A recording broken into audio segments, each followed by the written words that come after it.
There are moments when we find ourselves thinking not only about what has passed, but about the life we once believed would certainly be ours. We remember the places we hope to reach, the people we imagine beside us, and the quiet plans we carried for years without realizing how gently life might change them. And yet, a path can turn in an unexpected direction without leading us away from beauty.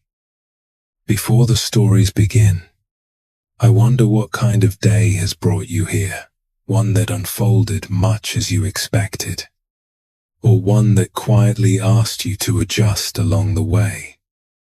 If you would like, leave a few words below, sharing which part of the world you are listening from, and the time of day or night where you are. It is lovely to imagine each of us pausing together for a while, however far apart we may be. Tonight, you will hear two gentle stories about people who slowly discovered that a life does not need to follow its original plan to become meaningful, tender, and deeply worth living. So allow your body to settle. Let the day grow quiet around you. You do not need to understand the shape of your whole life tonight. For now, simply rest within the life that is here. The first story is called The Orchard Beyond the Last Station. On the morning Elian left home, the sky was the pale grey of folded linen, and a fine rain rested upon the rooftops without quite becoming a storm. He had been awake since long before dawn. His clothes had been folded into neat squares and placed carefully inside a dark leather case. Beneath them lay 3 rolls of garden plans, a small wooden ruler that had belonged to his father, and a letter offering him work in the distant coastal city of Avaloon. Elian had read that letter so many times that he no longer needed to unfold it. He knew every line by heart. For 7 years, he had studied the art of designing gardens. He had learned how to lead water across dry ground, how to choose trees whose roots would not disturb old walls, and how to shape a path so that each bend revealed something new. He loved the patient order of such work. A garden, he believed, could become beautiful when every element was given its proper place. And he had begun to imagine that a life might be arranged in much the same way. First, he would travel to Avaloon. Then he would join the respected firm whose name appeared at the top of the letter. He would help create gardens beside libraries, courtyards within hospitals, and quiet green spaces among the tall stone buildings near the sea. In time, he would rent a room with a narrow balcony. Perhaps he would grow rosemary there. Perhaps, from his window, he would hear the harbour bells in the evening. None of these things had happened yet, but Elian had pictured them so clearly that they already felt like memories waiting for him. At the station, his mother adjusted the collar of his coat, although it did not need adjusting. "You have everything?" she asked. Elian touched the case beside him. "Everything I need." The train arrived with a low whistle, carrying warm yellow light in its windows. He embraced his mother, climbed aboard, and found a seat beside the glass. As the train began to move, he watched the familiar platform drift away until it became only a pale shape behind the rain.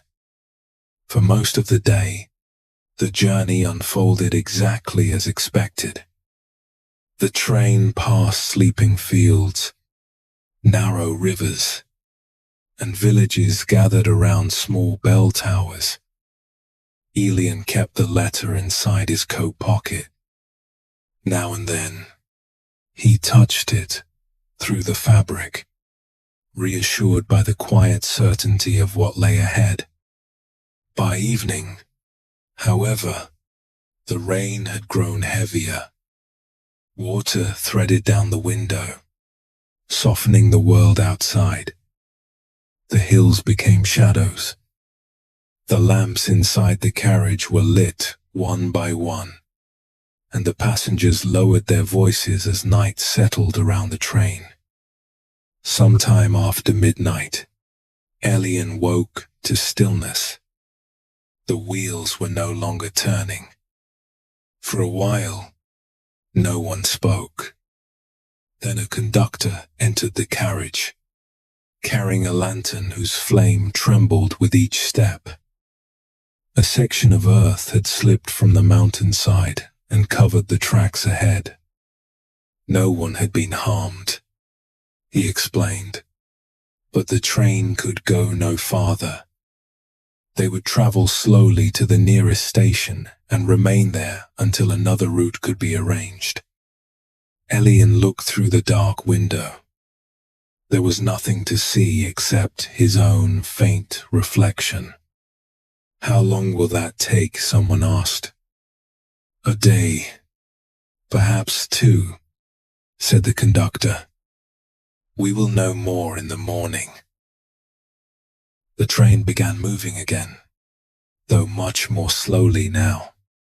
It followed the mountain in a long, careful curve before coming to rest beneath a weathered wooden sign. Morrow Vale, it read. Last station. The platform was small and silver with rain. Beyond it stood a row of quiet houses, a narrow road, and the dark shapes of trees stretching into the mist. Elian stepped down with the other passengers and pulled his coat close. He felt no curiosity about the town. It was simply a place between where he had been and where he was going. An older woman named Sarah offered rooms above her tea shop near the station. Elian followed her there, carrying his case up a narrow staircase to a room with a sloping ceiling and a view of the wet hills. "You may stay as long as the road requires," she told him. "It will only be a night or 2, Elian replied. Sarah smiled gently, as though neither agreeing nor disagreeing, and left him to rest. Elian placed his case beside the door. He took out only his nightshirt and the letter from Avaloon. Everything else remained folded inside, ready for the journey to continue. Beyond the window, the rain moved softly through the valley. Somewhere in the darkness, unseen branches shifted beneath its touch. Elian lay down without drawing the curtains. By morning, he thought, the way forward would begin to open again. When Elian woke, the rain had softened to a silver mist. For a few quiet moments, he did not remember where he was. Then he saw the leather case beside the door, still closed and ready, and heard the faint sound of cups being arranged in the tea shop below. He dressed and went downstairs. Sarah was opening the shutters. The room smelled of warm bread, dried leaves, and the wood smoke rising from a small iron stove. Near the window, 2 other passengers sat with their hands wrapped around steaming cups. "The tracks are still closed," Sarah told him. "Someone came from the station just before sunrise. Until this afternoon." She poured hot water into a blue ceramic pot. Perhaps longer. Elian thanked her but did not sit. He walked to the station, where a railway worker was pinning a notice to the wall. Overnight, more earth had shifted onto the line. Engineers would need to examine the mountainside before repairs could begin. There was no date for the next train. Elian read the notice twice. Then he reminded himself that a delayed journey was still a journey. He returned to the tea shop, ordered breakfast, and took the letter from Avalun out of his pocket. The paper had softened along its folds. At the bottom was the address of the garden firm and the name of the man who had hired him. Sira allowed him to use the writing desk behind the counter. Elian sent a message explaining the delay and asking that his position be held for a few more days.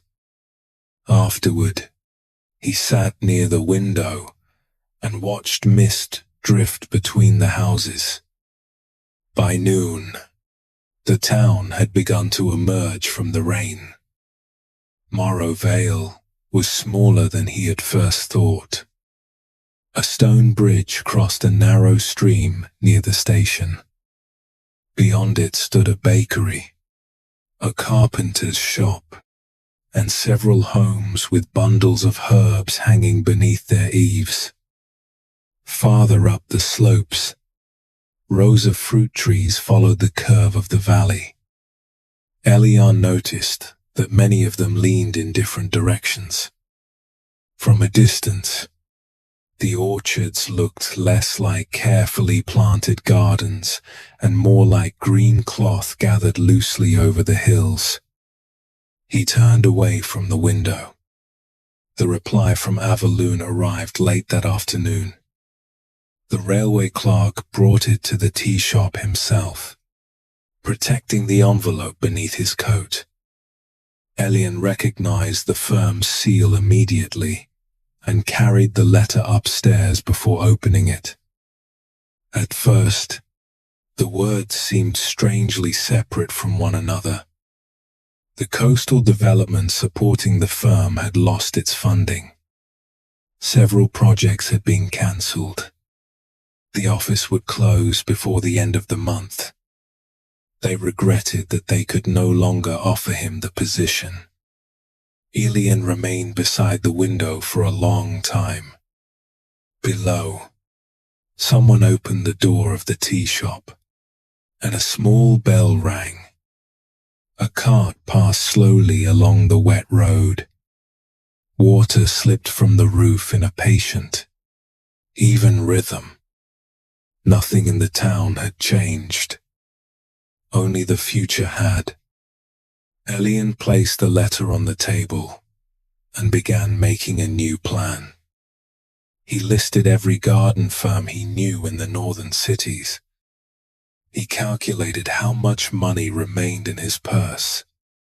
He asked Sira about coaches that crossed the mountains and learned there was one road east, though the recent rain had made it difficult to travel. The following morning, he sent 6 letters. Over the next several days, he sent 4 more. Some received no reply. 2 firms wrote back to say they had no positions available. Another offered to keep his name on file for the following spring. Each morning, Elian walked to the station to read the latest notice. Each afternoon, he returned to the little room and adjusted his plans. He still took only what he needed from the case. His clothes remained folded, and the garden drawings stayed tied beneath their ribbon. To unpack now felt strangely like agreeing to something he had not chosen. At the end of the first week, Sira found him studying a map in the tea shop. He had drawn 3 possible routes around the mountains. although none could be traveled with the money he had left. "You understand gardens," she said, setting a cup beside him. "I hope to. There is an orchard beyond the eastern hill. The owner needs help with the water channels before the autumn rain becomes heavier." Elian looked up from the map. "I design gardens. I am not an orchard worker." "Then perhaps you will see something the orchard workers do not." He almost refused. The work had nothing to do with the life he was trying to reach. Yet the room upstairs cost money, and his purse had grown noticeably lighter. How long would he need me? A few days, perhaps a week. Elian glanced toward the station. From where he sat, he could just see the motionless train beneath its covering of mist. "A week," he said at last. "No longer." The following morning, Sira packed bread and 2 small apples into a cloth for him. She pointed toward a path that crossed the stream and disappeared beyond the eastern hill. Elian set out just after sunrise. The rain had stopped, but drops still rested on every leaf. The air smelled of damp earth, moss, and wood. As he climbed, the town grew smaller behind him, while the orchard slowly appeared on the other side. Its trees were old and uneven. Moss covered their lower trunks. Narrow channels wandered through the grass, carrying clear water downhill in no pattern Elian could immediately understand. Near the center stood a man in a faded green coat, clearing leaves from a shallow ditch with a wooden rake. He raised one hand when he saw Elian approaching. Elian touched the letter inside his pocket, then looked across the unfamiliar orchard. It was only temporary, he reminded himself. Just a little work while he waited for his real life to begin again. The man in the faded green coat introduced himself as Thomas. He was broad-shouldered, though age had given him a slight bend, as if many years among the trees had taught his body to lean with them. His grey hair was cut short, and there was a small leaf caught near the collar of his coat. Sira said, "You understand water," he said. "I understand garden design," Elian replied. Thomas looked down at the narrow channel beside his boots. "Today, water will be enough." He handed Elian a wooden rake and led him between the trees. The orchard was larger than it had appeared from the hill. Pear trees covered the lower slopes, while rows of plum and apple trees rose toward the forest. Some were young and slender. Others were so old that their trunks had opened into dark hollows, yet their branches still carried fruit. Nothing seemed to stand where Elian expected it to. The paths curved without symmetry. Stones of different sizes lined the channels. Trees interrupted one another's rows, and here and there, herbs grew freely beneath them. Elian paused at a place where the water divided around a flat rock. "This channel should continue straight," he said. "The division weakens the flow." Thomas rested both hands on his rake. "The northern branch feeds the younger trees. It would carry more water if it were narrowed and moved closer to the path. In summer, perhaps." Elian studied the ground, and in spring, the snow melts above the cedar ridge. The stream rises before the lower soil has softened. If the channel is narrow, then the water passes over its edge and takes half the path with it. Elian looked toward the distant ridge. From the valley below, he had not noticed how the land inclined beneath the grass. Tomas continued walking. For the rest of the morning, they cleared fallen leaves and small branches from the channels.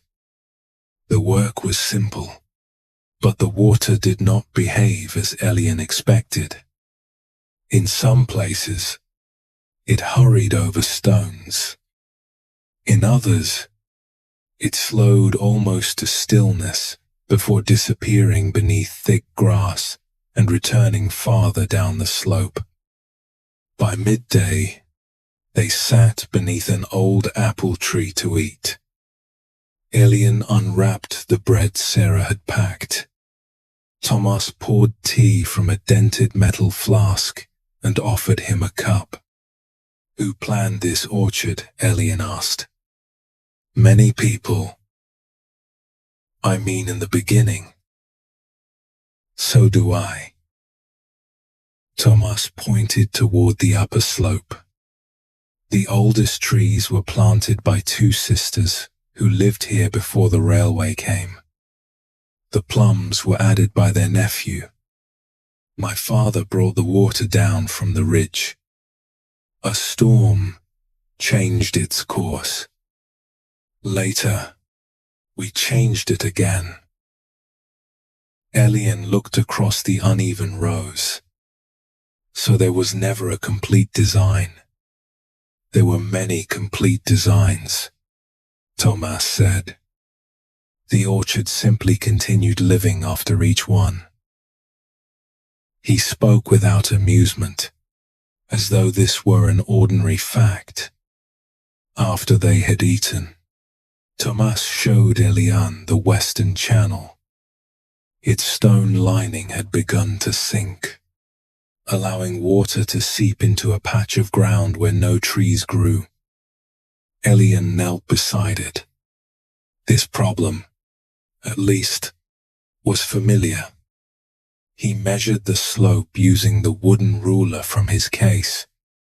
Then he marked a shorter route that would carry the water directly toward the lower trees. "If we move the channel here," he said, "you will lose less to the soil." Tomas crouched beside him. "What happens when the wind comes from the west?" Elian glanced at the still branches. "The wind. It dries this side first. That empty ground holds moisture below the surface. The roots reach farther than the branches suggest." Elian pressed his palm into the earth. It was cool and damp. Once again, he folded his drawing. Over the following days, he began rising earlier. At first, this was because Tomas expected him at sunrise. Soon, however, Elian found himself wanting to see the orchard before the mist lifted. In that pale hour, beads of water gathered along every branch, and the channels seemed to carry the quiet brightness of the sky through the grass. He started keeping a different kind of plan. Instead of drawing immediate improvements, he recorded what he observed. He noted where the soil remained dark after noon, which trees bent away from the mountain wind, and which channels collected fallen leaves first. Tomas answered questions when asked, but rarely explained anything before Elian had noticed it himself. Near the center of the orchard stood a pear tree that leaned sharply toward the east. Its trunk rose at such an angle that Elian wondered how it had survived. "That one should be supported," he said. "Perhaps we could draw it upright gradually." Tomas shook his head. "It has stood that way for 30 years. That does not mean it should continue." "No," Tomas agreed. "But it means we should understand why before asking it to change." He showed Elian where the tree's roots disappeared beneath a ridge of stone.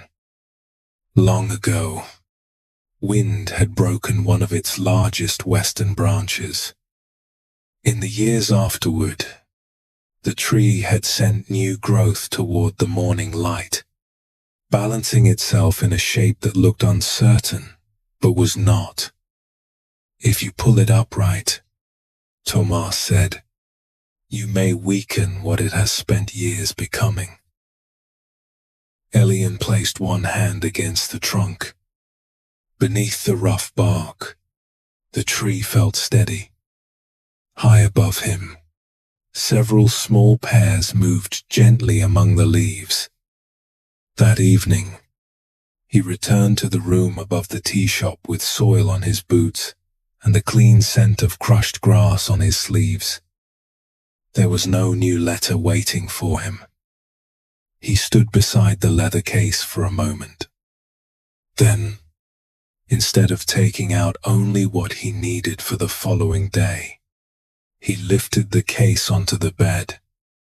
He removed 2 shirts, an extra pair of trousers, and the wool sweater his mother had packed beneath the garden plants. He placed them in the small wooden chest near the wall. The case was still mostly full. He left it open. Outside, the clouds had begun to clear, revealing a few quiet stars above the valley. From somewhere beyond the eastern hill came the faint sound of water moving through the orchard. Elian sat beside the window and listened until the room grew dark. The days that followed settled into a quiet rhythm. Each morning, Elian crossed the stone bridge while the town was still waking. The baker would be opening his shutters. Smoke would be rising from the first chimneys. Along the stream, pale mist rested over the water like a blanket not yet folded away. At the orchard, Tomas was nearly always there before him. Together, they cleared the channels, strengthened their edges with stone, and gathered fruit that had fallen during the night. Elian continued to make careful notes. The more he observed, the less untidy the orchard seemed. Its order was simply older and quieter than the kind he had been taught to draw. Yet, when the work was finished each evening, Elian returned to the room above the tea shop and became a traveler once more. His coat remained draped across the back of a chair instead of hanging in the wardrobe. He kept his garden plans tied beneath their ribbon. Whenever Sira invited him to join the neighbors for supper, he found a gentle reason to decline. It seemed unwise to become accustomed to a place he still intended to leave. One evening, Sira placed a bowl of pear soup and a piece of bread before him. "You know," she said, "eating at a table does not bind you to it." "I know. And learning someone's name does not promise that you will remain forever." Elian smiled faintly. "I know that too." But knowing and allowing were not always the same. Near the end of his 3rd week in Morrowvale, a letter arrived from his old classmate, Ren. They had studied garden design together and once spent long evenings imagining the work they would do. Ren had found a position in the capital. His letter described a public courtyard surrounded by white stone buildings, with fountains, flowering vines, and a long reflecting pool. At the bottom, he had drawn a tiny sketch of himself standing beside the fountain. Elian was pleased for him. Still, after reading the letter, he found the room above the tea shop smaller than before. The orchard no longer felt peaceful. It felt distant from everything he had once worked toward. The following morning, he did not cross the eastern hill.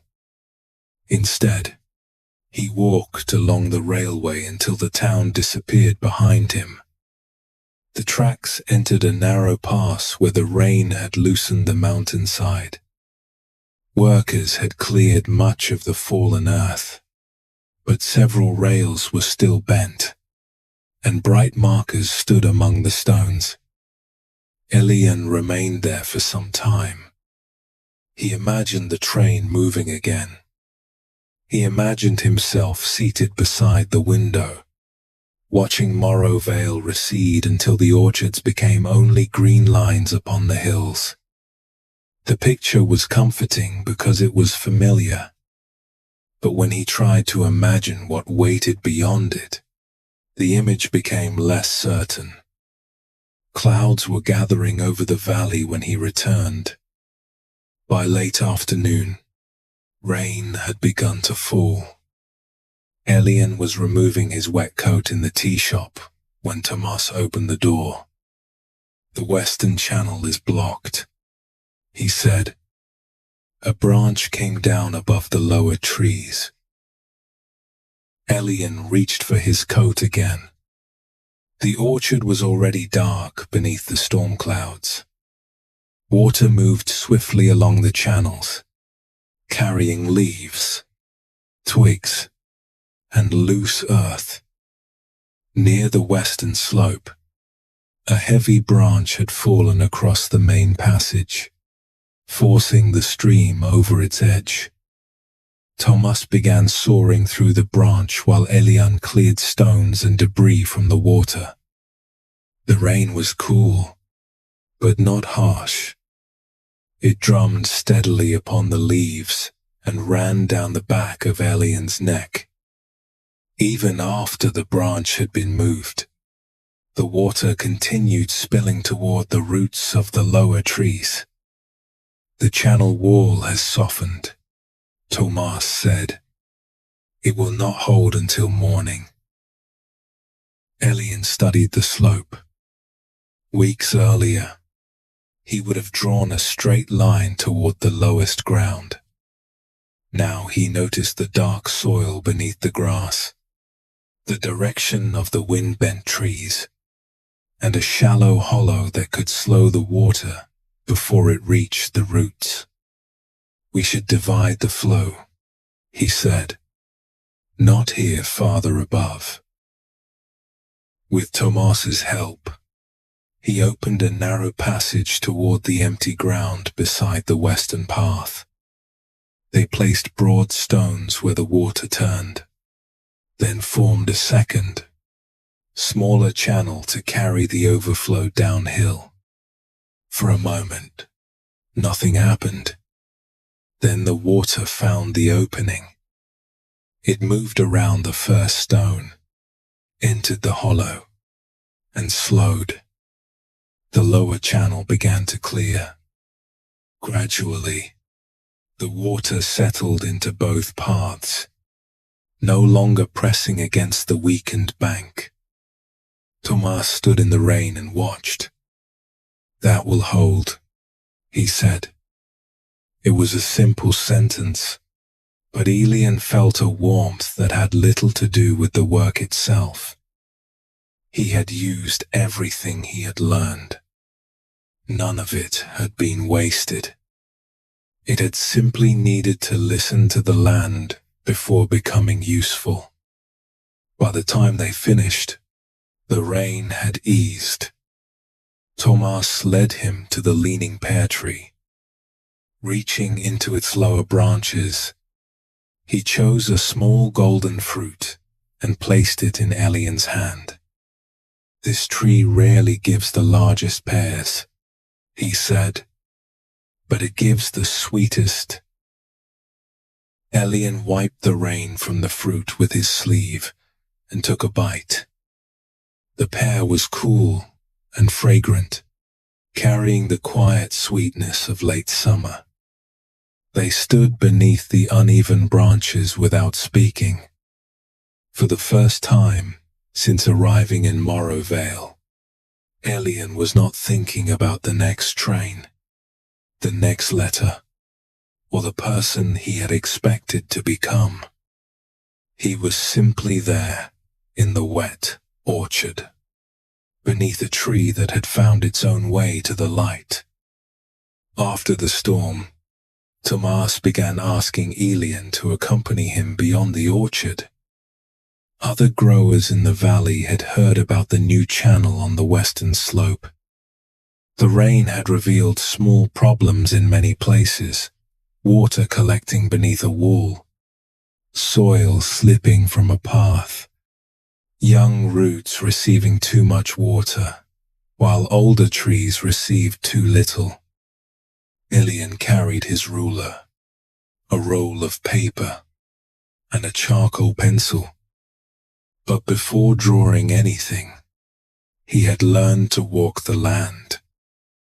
At the home of a widow named Malin, an apple tree stood alone near the edge of a field. Its leaves had begun to yellow, and one of its roots had lifted the stones of the garden path. "It should be removed," Malin said quietly. "That is what my neighbor tells me." Elian walked around the tree. The trunk was healthy, though the soil near the path had become hard and dry. "Would you like to keep it?" Malin rested a hand on one of the lower branches.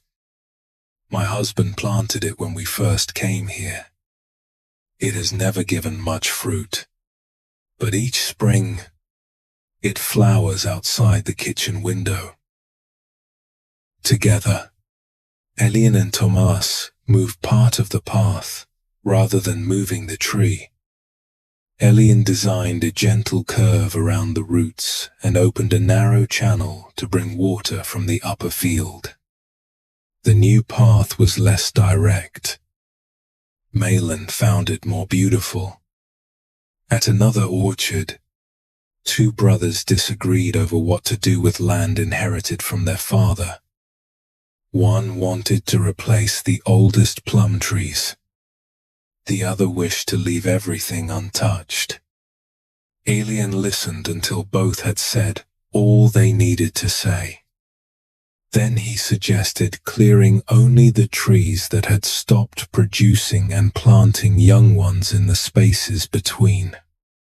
The orchard would change, but slowly enough for its familiar shape to remain. It was not the perfect plan either brother had imagined. It was one they could tend together. With each visit, Elian saw more clearly that no piece of land could be understood by measurements alone. Beneath the map he drew was another map, one made of wind, memory, shade, dweebit, and time. It showed where frost lingered after sunrise. It followed the hidden reach of roots beneath a stone wall. It remembered which tree sheltered lambs in spring and which path an old woman needed to reach her well. This map could not be completed in a single afternoon. It revealed itself only to those willing to remain. As the weeks passed, Elian spent less time in the room above the tea shop. He began accepting Sarah's invitations to supper. He learned that the baker's name was Oren, that the railway clerk played a small wooden flute, and that the carpenter left bowls of milk outside for a grey cat that belonged to no one in particular. One morning, a young girl followed Elian through her family's pear grove. Her name was Luma, and she carried several small clay cups in a basket. "What are those for?" Elian asked. "For the trees," she replied. She placed one cup beneath a broad leaf where the night mist collected. "When the drops become heavy, they fall here. By breakfast, there is sometimes enough water for a beetle." Elian smiled, but Luma remained quite serious. He crouched beside the cup. A single clear drop trembled at the end of the leaf. Until then, he had thought of water in channels, streams, and measured flows. Luma had noticed the small water held briefly by the morning. He added no clay cups to his plans. Still, after that day, he began leaving certain low branches untouched. By the first cool evening of autumn, Elian's leather case was empty. His clothes hung in the wardrobe. His books stood on the shelf. The garden plans that once rested beneath everything else now lay open on the table, beside new drawings of orchards, hillside paths, and channels shaped by the land. Only the case itself remained near the door. Then a letter arrived from Ballora, a city north of the capital. A garden firm there had received Elian's name from one of his former teachers. They were beginning a large project beside a university and needed someone trained in water design. The salary was generous. A room would be provided for his first 3 months. They asked him to arrive before winter. Elian read the letter once in the tea shop and again upstairs. This was not a distant possibility or a hope he had created to comfort himself. It was real work, close to the work he had once imagined. The railway east had reopened, and from there, he could reach Ballora within 4 days. For the rest of the afternoon, he felt as though 2 quiet roads had appeared before him. One led toward a city he had never seen, to formal gardens, stone courtyards, and the life for which he had prepared. The other crossed the small bridge each morning, climbed the eastern hill, and disappeared among trees whose names he was still learning. Neither road was wrong. That made the choice more difficult. At the orchard, he told Tomas about the offer. Tomas listened while sorting pears into wooden crates. "You should go if you wish to go," he said. Elian waited, expecting more. "And if I stay, then you should stay because you wish to stay." "That is not very helpful." "No," Tomas agreed, "but it is honest." Elian picked up a pear and turned it slowly in his hand. "If I remain here, people may think I failed to become what I intended." Tomas placed another pear into the crate.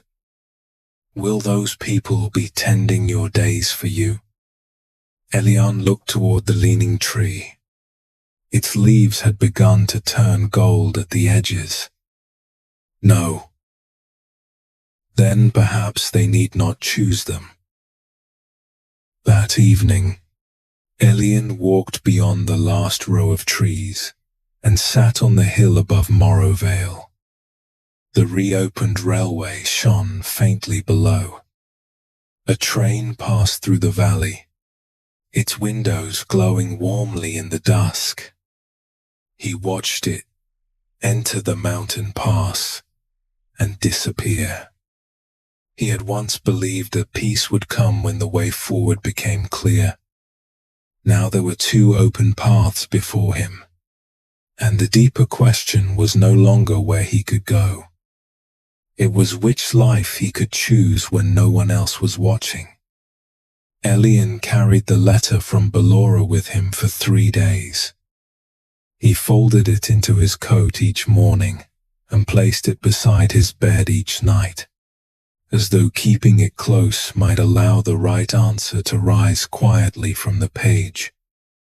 At first, he tried to decide as he had once designed gardens. He drew a line down the center of a sheet of paper. On one side, he listed what Ballora could offer: a dependable salary, skilled colleagues, important projects, and the chance to build the kind of reputation he had imagined for himself. On the other side, he wrote what waited in Morrowvale: the orchard, the small room above the tea shop, familiar paths, and work that might grow but carried no promises. The Ballora list was longer. Still, when Elian looked at it, he felt no closer to choosing. The things that mattered most resisted being placed in tidy columns. There was no simple measure for the peace of walking through the valley at sunrise, or the satisfaction of helping water reach a tree that might otherwise have gone dry. Nor could he measure the excitement he still felt when imagining gardens he had never seen. So he folded the paper and began to walk. He visited the station, where the platform had been swept clean now that trains were passing again. He stood beneath the wooden sign and listened to the rails hum faintly before an afternoon train arrived. The doors opened. For a moment, he felt the old desire to step aboard, simply because the way was available. But he understood that leaving merely to prove he could leave would be no freer than staying because he was afraid to go. When the whistle sounded, he remained on the platform. The train moved on without him. The following day, Elian climbed beyond the orchard to the cedar ridge. From there, the valley appeared small enough to hold in 2 hands. Smoke rose from the town in thin blue threads. The fruit trees followed the hills in uneven lines, and the railway curved beside the stream before vanishing into the mountains. Tomas found him there near sunset. He sat upon a flat stone without asking whether Elian wished for company. For several minutes, neither of them spoke. "I thought my life had already begun," Elian said at last. Then the work in Avaloon disappeared, and it felt as though I had been returned to the beginning. Tomas picked up a cedar cone and turned it between his fingers. "Were you at the beginning?" "No, but I did not know what else to call it." Below them, evening light moved slowly across the orchard. Elian continued, "If I stay, part of me worries that I am choosing a smaller life because the larger one became difficult to reach." "Is it smaller?" "I don't know." "Then perhaps size is not the question." Elian looked at him. Tomas nodded toward the trees below. "Some branches grow a long way from the trunk. Others remain close and carry more fruit. The tree does not compare their distance." Elian smiled. You speak often about trees. I spend most of my time with them. The quiet humor of the reply loosened something in Elian. He leaned back on his hands and watched the first shadow of evening enter the valley. He realized then that he had been asking the wrong question. He had tried to decide which path would make his past efforts worthwhile. He had wondered which choice would appear more impressive when described in a letter, and which would reassure others that the years he had spent studying had led somewhere important. But his years of learning did not need to be defended. They belonged to him wherever he carried them. And no decision made now could prove that his old dream had been foolish. It had guided him as far as it could. He could be grateful for that without continuing to follow it after it had ceased to feel like his own. The next morning, Elian wrote to the firm in Ballora. He thanked them for the offer and declined it with care. He did not explain the orchard at length or try to make his choice sound grand. He simply wrote that another kind of work had begun to take root where he was, and he wished to remain with it for the coming season. For the coming season. Those words brought him an unexpected sense of ease. He did not need to promise Morrowvale the rest of his life. He did not need to replace one rigid plan with another. He only needed to answer honestly for the life before him now. After posting the letter, he spoke with Sarah. "There is a cottage near the eastern path," she told him. "It has been empty since spring. The roof is sound, though the garden has forgotten it belongs to anyone." Elian went to see it that afternoon. The cottage had 2 rooms, a small stove, and a window facing the orchard. Weeds grew around the doorstep, and a climbing vine had covered half the wall. It was not the balcony above the sea he had once imagined, but when he opened the window, the scent of pears drifted in from the hillside. He returned to the tea shop and carried his belongings downstairs. At the bottom of the case lay the original plans he had made for Avaloon. He unrolled them once more. The lines were graceful and precise, drawn by a younger version of himself who had believed beauty could be known before life arrived. Elian did not throw them away. He tied them gently and placed them beneath his new drawings. Then he carried the empty case to the cottage. That evening, he hung his coat beside the door, placed his books upon the shelf, and set his father's wooden ruler on the table near the window. Outside, the orchard rested beneath a clear autumn sky. Elian lit a small lamp. For the first time, he was not arranging a room for the person he expected to become. He was making a home for the person who had already arrived. The first winter Elian spent in Morrowvale was quiet. Snow rested along the orchard paths and filled the empty channels with soft white light. There was little work to do outdoors, so he sat beside the stove in his cottage and studied the notes he had gathered through autumn. He drew slowly now, before placing a single line on paper. He remembered how the water had moved after rain, where the ground had remained frozen longest, and which trees received the earliest morning light. When spring returned, Elian and Thomas began putting those drawings into practice. They widened one channel near the upper grove and narrowed another beside the plums. They created shallow pools where stormwater could rest before continuing downhill.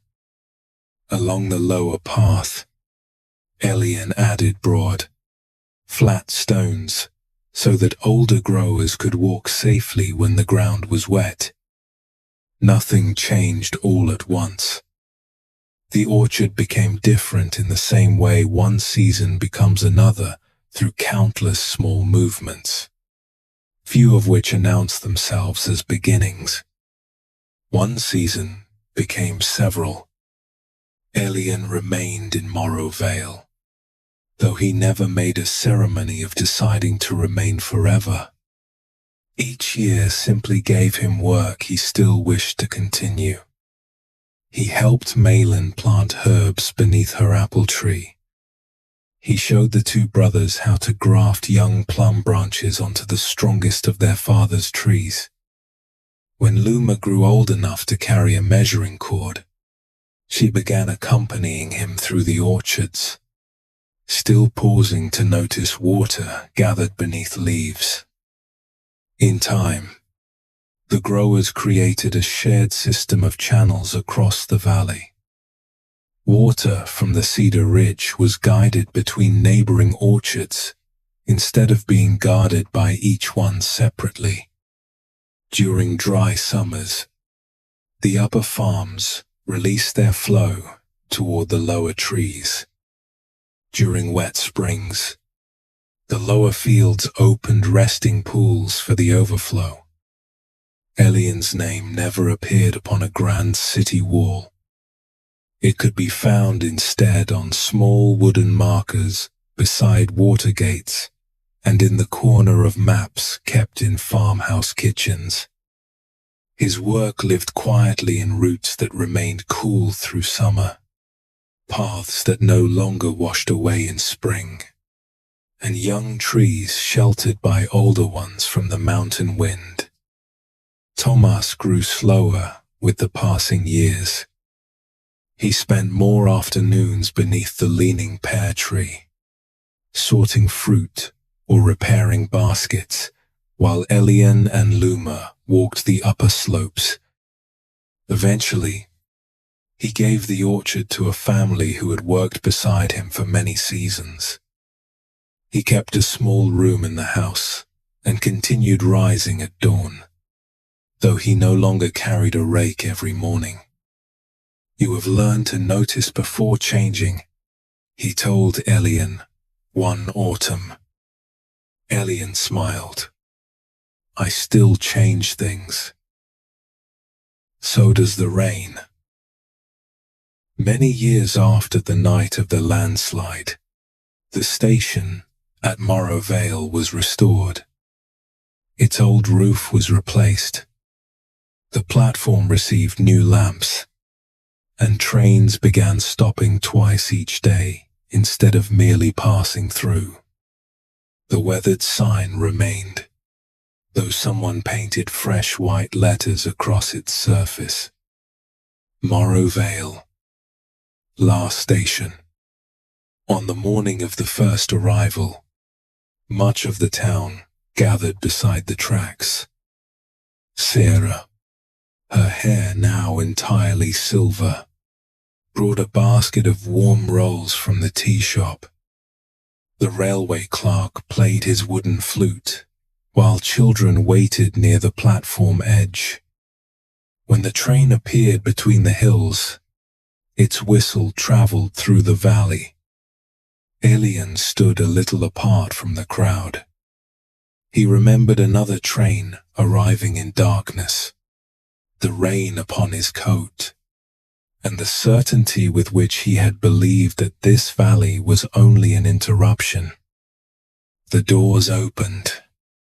Several visitors stepped onto the platform. Among them was a young man holding a leather case and a folded railway map. He looked from the station sign to the surrounding hills with visible concern. Elian recognized the expression. The young man approached him. "Is there another train north today?" "Not until morning." "I was meant to change lines before the mountain pass," but the earlier train was delayed. Elian glanced at the case beside him. Sarah keeps rooms above the tea shop. I cannot stay long. You need not decide how long, Elian said. Only where to sleep tonight. The young man looked toward the town, still uncertain. Elian pointed across the platform. The tea shop is just beyond the bridge. The valley is a quiet place to wait. He did not tell him that delays contained hidden gifts. He did not suggest that every interrupted journey led somewhere better. Some delays were simply delays, and some roads needed to be continued as soon as they opened. The young man thanked him and crossed the bridge. By late afternoon, the celebration at the station had ended. Elian walked home by way of the orchard. The leaning pear tree was still there. Its trunk had thickened, and one of its lower branches now rested upon a wooden support.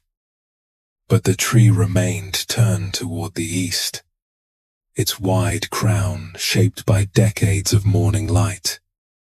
Elian reached into the leaves and found a ripe pear. He sat beneath the branches as the valley settled into evening. Lamps appeared one by one in the town below. Far along the railway, the departing train became a soft golden thread before disappearing into the mountain pass. There had been beauty in the life Elian once planned. He could still imagine it with tenderness, the sea beyond a narrow balcony, rosemary growing in a clay pot, fountains shining in a city courtyard. He no longer needed that life to have been wrong for this one to be right. The future he had lost remained worthy of having been hoped for. The life that followed was worthy of being lived. Above him, the branches moved in the evening air. The tree had never grown straight. Its fruit was not the largest in the valley. Yet each autumn, beneath the shape formed by stone, weather, and patient light, it continued to offer its quiet sweetness. Elian closed his eyes and listened to the water moving through the orchard. Nothing had unfolded as he had drawn it, and still there was beauty everywhere. Perhaps there is a plan you once carried as carefully as Elian carried his letter. It may have been a place you expected to reach, work you believed you would be doing by now, or a life that once seemed so clear that you could almost step inside it. And when that path changed, perhaps some part of you remained beside the old doorway, still waiting for it to open. There is nothing wrong with having hoped. The dreams that did not unfold were not foolish, simply because life moved differently. They may have guided you, taught you, or helped you continue through a season when you needed something ahead to walk toward. But you do not have to remain packed for departure forever. Sometimes, without noticing, we treat the present as a room in which we are only waiting. We hesitate to settle into it. We hold back our attention, our affection, and our willingness to belong because this is not where we thought we would be. Yet this moment is not asking you to declare that everything happened for a reason. It is not asking you to call every change a blessing or to pretend that you never wanted something else. Acceptance can be much gentler than that. It can simply mean looking around the life that is here and allowing yourself to notice what is already growing within it. Perhaps something you learned for one future is becoming useful in another. Perhaps a tenderness you once meant to offer in one place is quietly finding somewhere new to rest. Perhaps the path before you is still revealing its shape, one ordinary day at a time. You do not need to know whether this is where you will remain. You do not need to make a promise to the rest of your life tonight. A tree does not decide the entire direction of its growth before the next morning comes. It receives the light available now, and from that light, it takes one small direction. You may do the same. And as you rest here, allow your hands to soften. Let your fingers loosen from anything they have been holding through the day. Unclench your jaw. Let your tongue rest gently. Allow your shoulders to become a little heavier against the bed or chair beneath you. There is nowhere else you need to arrive in this moment. The person you expected to become does not need to disappear. You may remember that person with kindness, but perhaps you can also offer some kindness to the person who is here now, the one who has adapted, continued, and found small ways forward through circumstances that were never part of the plan. Your life does not need to resemble an earlier picture in order to hold meaning. And what appears unfinished from one direction may already be quietly becoming something from another. For now, let the old map rest beside you. You are not required to draw a new one before morning. You do not have to know what this unexpected chapter will become before you allow yourself to live within it. Tonight, it is enough to breathe. It is enough to be here. It is enough to rest. And now, as the orchard grows quiet beneath the evening sky, let us leave the valley behind and follow the hills as they descend toward a still inland lake. There, in a town of pale stone houses and narrow garden paths, another life was taking shape far from the future once imagined for it. It began inside an old house with a long table, several unopened rooms, and a courtyard that had never been completed. This next story is called The House with the Unfinished Courtyard, and it begins with two people drawing plans beneath the gentle light of an autumn afternoon. When Mira and Jonan first saw the house, sunlight was resting in the empty windows. It stood at the edge of a quiet lakeside town, where pale stone lanes descended toward the water and rosemary grew between the garden walls. The house had been unoccupied for many years. Ivy covered one side of its roof. Two shutters hung unevenly, and the courtyard was little more than bare earth enclosed by unfinished walls. Mira loved it immediately. Jonan was less certain. The roof will need repairing, he said, looking upward. Yes. And the western rooms have no doors. We can add doors. The courtyard becomes mud when it rains. Then we will make it into a garden. Jonan looked at her, then back at the house. He smiled. They bought it before winter. During their first year, they repaired only what was necessary.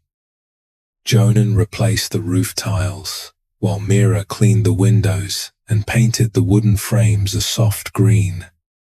They cooked beside a temporary stove and slept in the warmest room beneath two blankets. In the evenings, they sat at a small table and drew plans. Jonan imagined a long dining table for family meals. Mira wanted shelves near the kitchen for bowls, jars of tea, and small treasures brought home from the market. They chose the room overlooking the lake for a child they hoped would one day sleep there. In their drawings, a narrow bed stood beneath the window, with a woven rug on the floor and a little wooden bird hanging from the ceiling. In the courtyard, they planned to plant a magnolia tree, not too close to the wall. Jonan said, "It will need room when it grows." "So will we," Mira replied. Their plans filled several sheets of paper. Some became part of the house. Others waited. The dining table was finished first. Jonan built it from warm chestnut wood, long enough to seat 10 people. At the beginning, only the two of them sat there. Still, Mira enjoyed laying out extra bowls when friends visited, and Jonan would light a lamp at each end as though the table itself were something to celebrate. Years passed gently. Mira began repairing paper lanterns in a small room beside the kitchen. Jonan worked as a stonemason, leaving early each morning with pale dust already settled into the seams of his coat. They waited for their family to grow. At first, waiting felt bright. Mira washed the room overlooking the lake and folded a small blanket into the cupboard. Jonan carved the wooden bird they had drawn and hung it above the empty bed. But the seasons continued, and the room remained quiet. There were visits to healers in nearby towns, cups of bitter herbs, and many pieces of kindly offered advice. There were months when Mira listened hopefully to every small change within her body, followed by mornings when she folded that hope away again. Gradually, she and Jonan spoke less often about the room. They did not stop loving one another. Their life still held market mornings, shared cups of tea, and summer evenings beside the lake. Yet a tenderness entered their silence whenever they passed the closed door. The courtyard remained unfinished too. They planted herbs along one wall and laid a few pale stones near the kitchen. But the magnolia tree was never chosen. Each spring, they said they would begin again the following year. Then, one winter, Jonan became ill. It was not a sudden or frightening illness. It began as a tiredness that did not leave after rest. For several months, Mira cared for him in the warm room near the kitchen, where the afternoon light reached his bed. They spoke about ordinary things. He reminded her which roof tiles would need replacing in spring. She read him letters from friends. Sometimes they discussed the courtyard, and Jonan would describe how the magnolia blossoms might look against the pale walls. By the time the lake thawed, he had grown very quiet. One morning, while rain touched the windows, Jonan passed from the world with Mira's hand resting over his. Afterward, the house seemed to hold its breath. Neighbors brought food, swept the courtyard, and kept the lamps burning through the first evenings. Then, little by little, they returned to their own homes, as people must. Mira resumed her work. She opened the shutters each morning and sat at her table repairing lanterns. Her hands remembered what to do, even on days when the hours felt unusually wide. But she changed the way she lived in the house. She covered the long dining table with a white cloth to protect it from dust. She closed the room overlooking the lake and placed the key in a blue bowl beside her bed. The courtyard remained as it was part stone, part earth, with one empty space where the magnolia tree had been meant to grow. Mira told herself that she was preserving things. The table would remain smooth beneath its cloth. The little room would stay clean and undisturbed. The courtyard would wait until she knew what should become of it. Years passed in this careful stillness. The house did not fall into neglect. Mira repaired every crack, polished every lamp, and kept the green window frames freshly painted. From the street, it appeared peaceful and complete. Only Mira knew how much of it was still waiting. And each evening, after closing her workshop, she crossed the quiet kitchen without uncovering the long table. Then she carried a single cup of tea to the small room where she now spent most of her days. While beyond the walls, the unfinished courtyard rested beneath the changing sky. Mira's workshop was the brightest room in the house. Its windows faced east, welcoming the first light over the lake. Rolls of paper stood in tall baskets along one wall: cream, amber, pale blue, and the soft pink of an evening cloud. On the shelves rested jars of paste, fine brushes, spools of silk thread, and small wooden frames waiting to be covered. People came to Mira from all across the lakeside towns. They brought lanterns faded by sun, bent by years of storage, or torn during long journeys. Some had hung above family tables for generations. Others had been carried at weddings, spring festivals, or quiet evenings of remembrance. Mira received each one with care. She loosened old paper with steam, straightened the slender frames, and mixed colors until the new patches matched the faded surface around them. When her work was finished, it was often difficult to tell where the lantern had ever been damaged.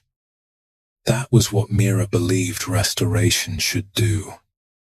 It should return an object as closely as possible to the shape it had held before. One autumn morning, a woman named Elira came to the workshop carrying a round lantern wrapped in linen. "It belonged to my mother," she explained. The lantern was painted with white cranes flying above reeds. A long tear crossed one side, passing through the wing of the largest bird. Mira turned it gently in her hands. "I can replace this panel," she said. "The cranes will look as they did before." Elira considered this. "Could you mend the tear without replacing it? The line may remain visible." "I would like it to." Mira looked up.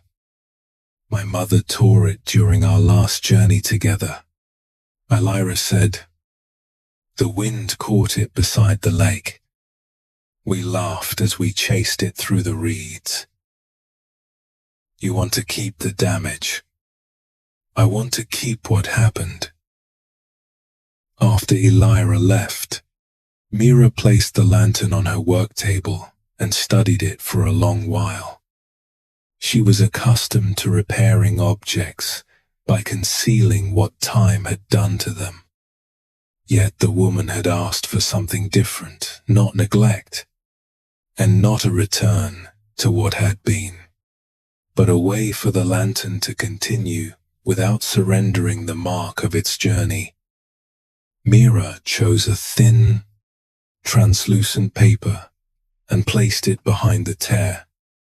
She followed the broken edge carefully, strengthening each weakened place without covering the line. When she lit the lantern, a narrow seam of brightness appeared across the crane's wing. It was not as it had been before. Still, it was beautiful.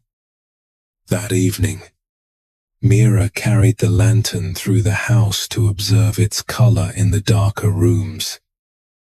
As she passed the long dining table, its light fell across the white cloth and revealed the familiar outline beneath. For a moment, she imagined removing the covering. Instead, she continued into the workshop and closed the door. A few weeks later, the first winter storm arrived over the lake.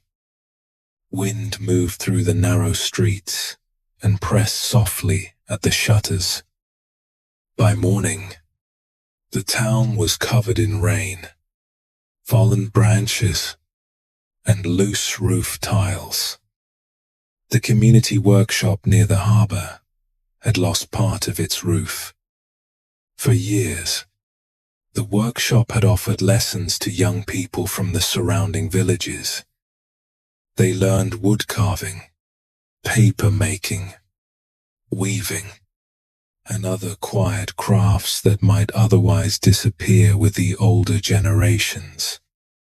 Now the building would remain closed until repairs could be completed. That afternoon, the workshop keeper, a patient man named Corin, came to Mira's door. "I hoped to ask you something," he said. Mira invited him into the kitchen, but did not remove the cloth from the long table. They sat instead at the small bench near the stove. Corin explained that 6 students had been learning to make lanterns for the winter festival. Their work required little space, only a dry room, a table, and a few hours each week. "Your workshop is larger than most," he said. "Perhaps they could continue here until the harbor roof is repaired." Mira looked toward the closed door. Her workshop contained enough space. She knew that immediately. But she imagined 6 unfamiliar voices filling the room, hands reaching for her brushes, chairs moving across the floor. The house had been quiet for so long that quietness felt woven into its walls. "I work alone," she said. "They would be careful." "I am sure they would." Corin waited. Mira folded her hands in her lap. "I am sorry. I cannot." He accepted her answer without trying to change it. After he left, the house returned to silence. Mira went back to the crane lantern and added a final thread along the repaired seam. Yet the silence no longer felt quite the same. For the rest of the week, she found herself noticing the unused spaces around her. There were stools stacked beneath a shelf, tools she had not touched in years, and a second work table resting against the wall.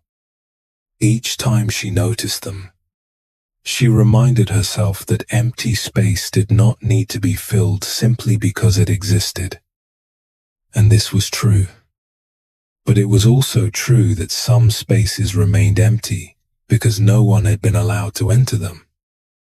A few days later, Elira returned for her lantern.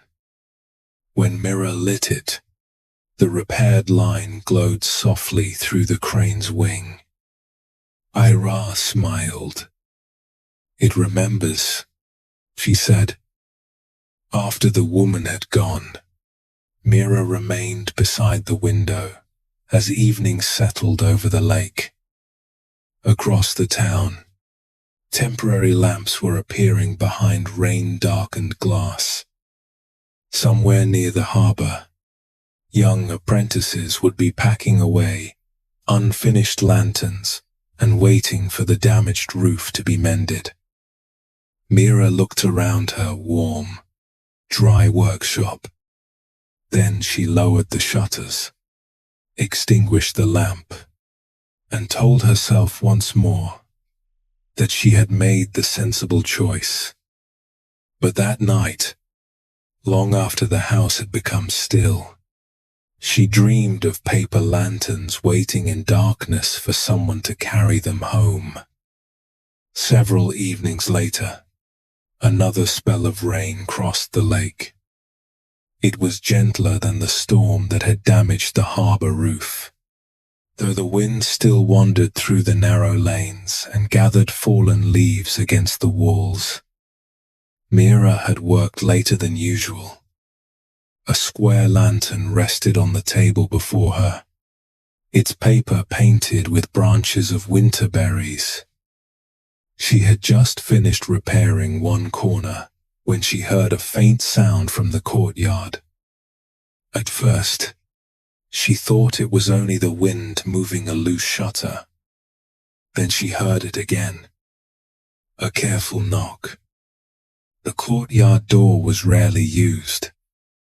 It opened onto a narrow lane behind the house, where rosemary grew between the stones. Mira carried a lamp through the kitchen and lifted the wooden latch. A young woman stood beneath the shallow roof outside. She wore a rain-darkened coat and held a covered wooden box close to her chest. Drops of water clung to her hair, and one of her sleeves was wet to the elbow. "I'm sorry," she said. "I did not know anyone was still awake." Mira recognized her as one of the students from the community workshop. She had seen her several times near the harbor, carrying paper and wooden frames. "What are you doing out in this weather?" The road beside the lake began to flood. "I thought I could wait beneath your roof until the rain softened." Mira looked at the box. "What are you carrying?" "Lanterns." The young woman lifted the cover slightly. Inside were 3 unfinished lanterns, each wrapped in cloth. "The paper must stay dry," she explained. Mira stepped aside. "You had better bring them in." The young woman entered through the side door and removed her wet shoes near the stove. Her name was Nemi. She came from a village beyond the northern shore and had been studying papermaking with Corin for nearly a year. Mira gave her a towel and warmed a small pot of tea. "You could have left the lanterns at the workshop," she said. "The roof still leaks. And these could not wait." Nemi glanced toward the box. "One belongs to a boy whose grandmother cannot attend the winter festival.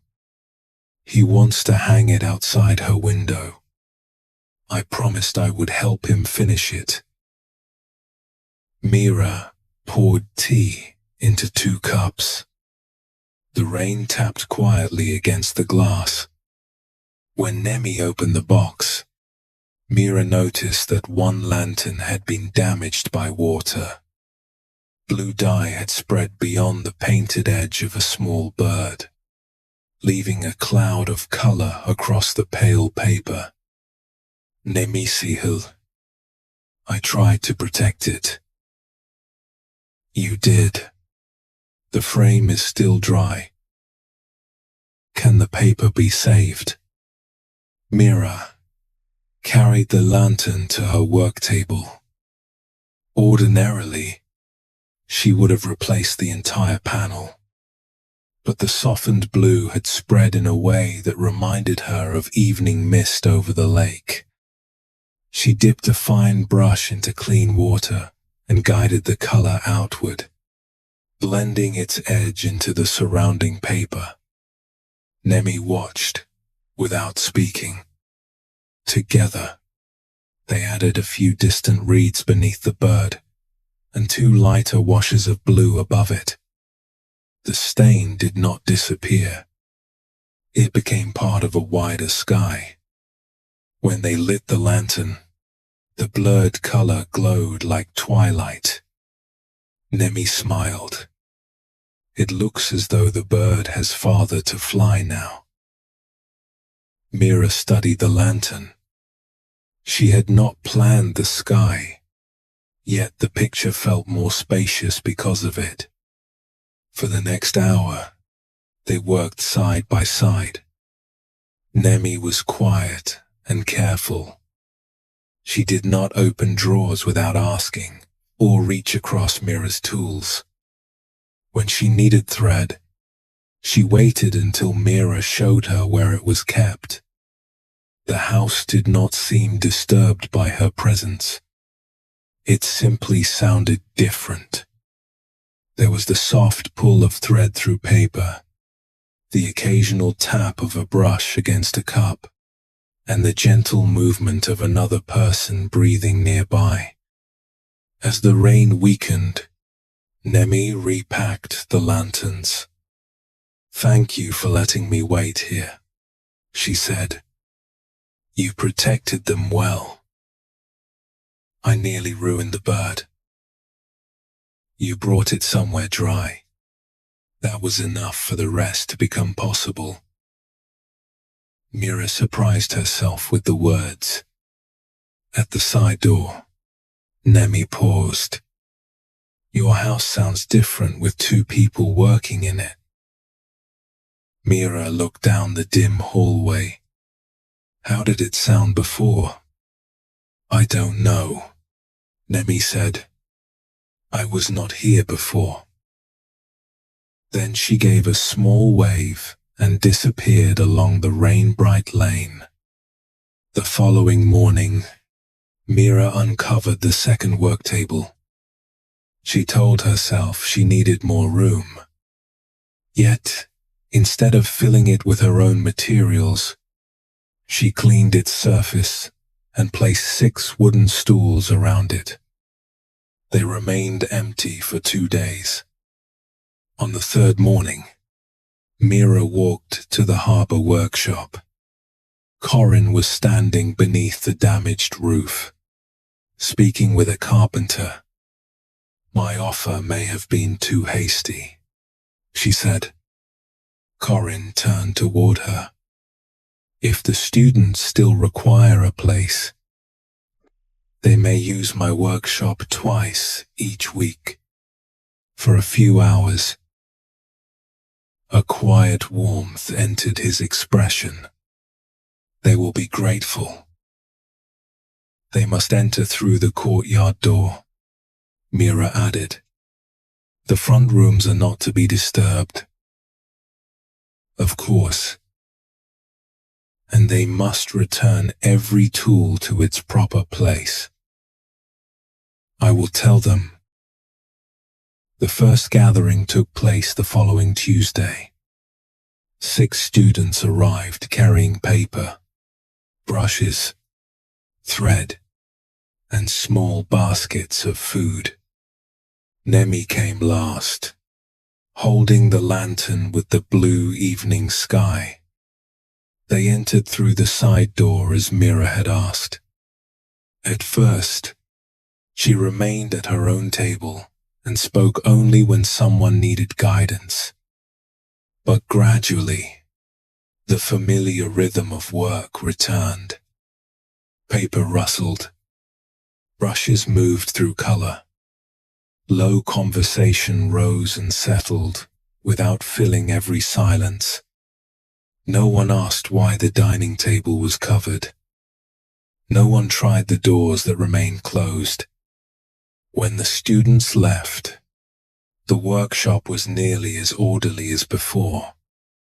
Yet, a few colored threads had escaped beneath a stool, and one faint blue fingerprint remained on the edge of the second table.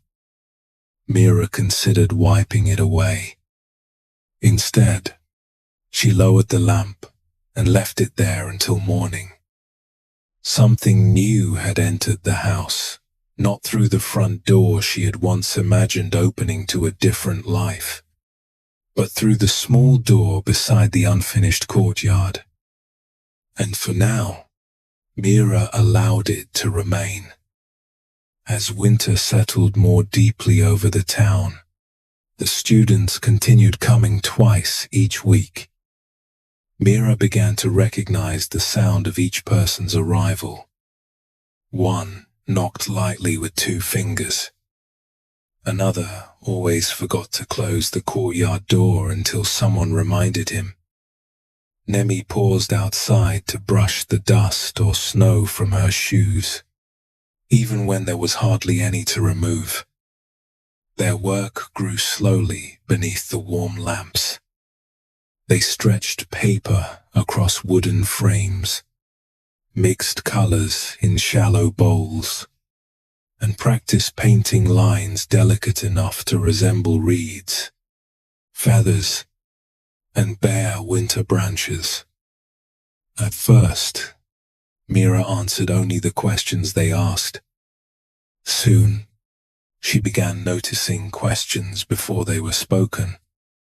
She adjusted an unsteady frame, showed a student how to prevent wet paper from tightening unevenly, and placed a cup of tea beside Nemi when the young woman had been working too long without rest.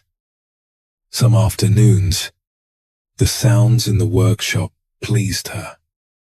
At other times, a burst of laughter or the scrape of a chair touched a place within her that was still tender.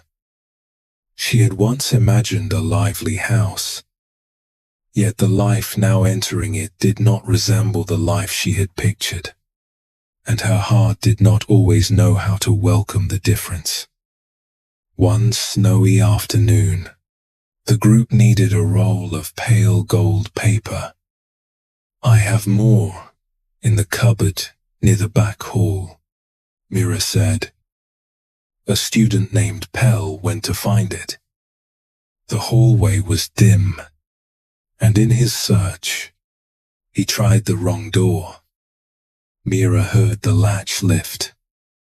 By the time she reached him, the door to the room overlooking the lake stood partly open.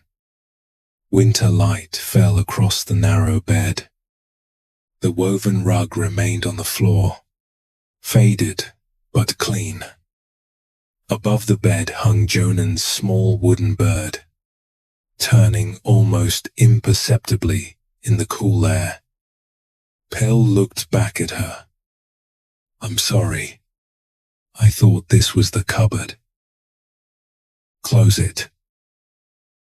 He did so immediately, but Mira's voice had carried into the workshop, and all conversation stopped. "This house is not yours to explore," she said. "No," Pell answered softly. "I did not mean.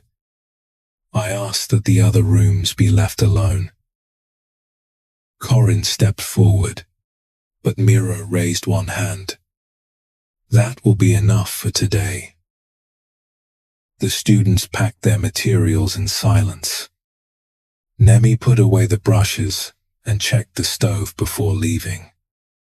No one argued. No one asked Mira to reconsider. When the courtyard door closed, stillness returned to the house. For a few moments, Mira felt relieved. Nothing moved in the hallway. No unfamiliar footsteps passed the covered table. The closed rooms belonged entirely to the past again. Then she entered the workshop. 6 unfinished lanterns remained on the shelves, each waiting for the hands that had begun it. Several stools were pulled away from the table. A cup of tea had gone cold beside Nemi's brush. The silence was familiar, but it no longer felt like peace. Mira returned to the back hall and opened the door herself. Dust had not gathered in the little room because she continued cleaning it twice each year. The blanket was folded in the cupboard. The wooden bird remained above the bed. Everything was exactly where she and Jonan had once placed it. She sat beside the window. Beyond the glass, the lake was pale beneath the winter sky. A few birds rested near the reeds, their dark shapes floating upon the still water. Mira understood that Pell had made a simple mistake. Yet for one brief moment, she had felt as if the room itself were being taken from her, as though another person seeing it might disturb what it had been meant to hold. She had believed that acceptance would feel like complete calm. She thought that if she had truly made peace with her life, an open door would no longer trouble her. But perhaps peace did not require every old tenderness to disappear. Perhaps a heart could open slowly and still need gentleness around certain rooms. The next morning, Nemi came to the side door alone. She carried a small basket containing the workshop key and several clean brushes. "I thought you might want these returned," she said. Mira accepted the basket.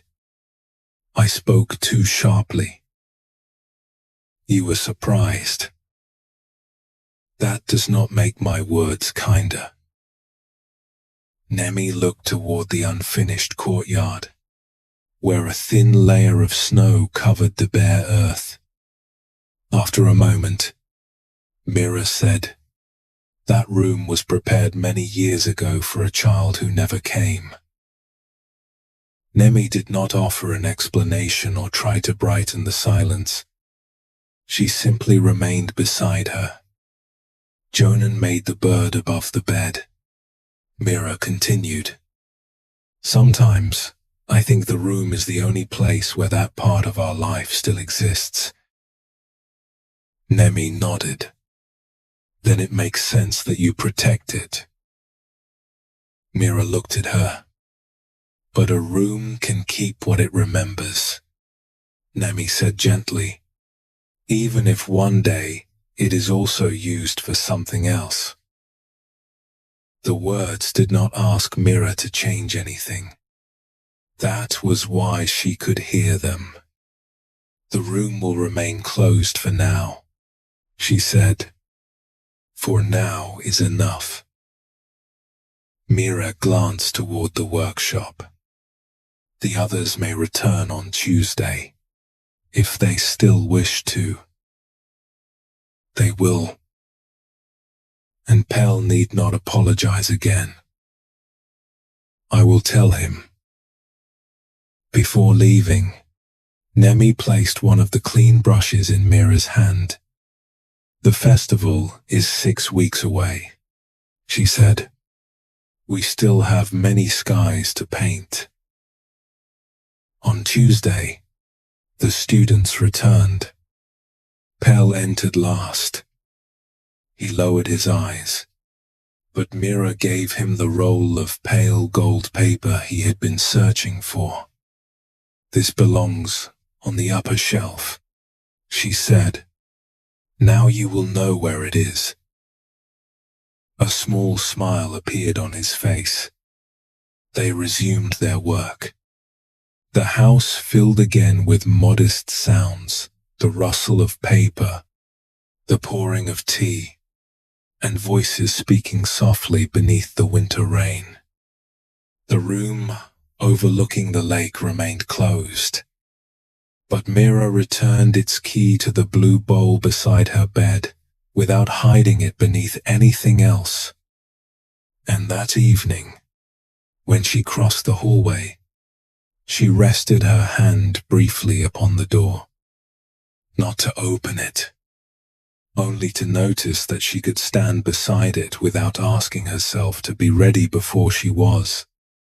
With each passing week, the lanterns grew larger and more elaborate. The students had begun with small, round frames that could be held in one hand.